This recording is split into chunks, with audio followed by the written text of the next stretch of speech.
అందరికీ నమస్కారం. నేను చిక్మంగళూరులో ఉన్నాను. అక్కడ సిగ్నల్స్ ఉండవు.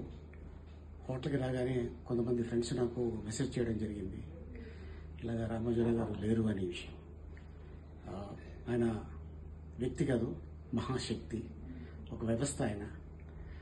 ఒకరోజు నేను స్టూడియోకి వెళ్ళినప్పుడు, సార్ ఈ స్టూడియో పెట్టాలన్న ఆలోచన ఇంటికి వచ్చింది మీకు అనగానే, నేను భోపాల్కి ఉద్యోగం కోసం వెళ్ళాను. నా చదువుకి ఉద్యోగం రాదన్నాడు. నేను వెళ్ళిపోదాం అనుకున్నాను.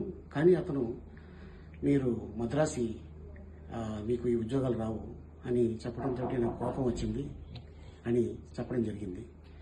సో దాంతో ఆ కోపమే వారిని ఈరోజు ఇంత మహా వ్యక్తి శక్తిగా మార్చింది.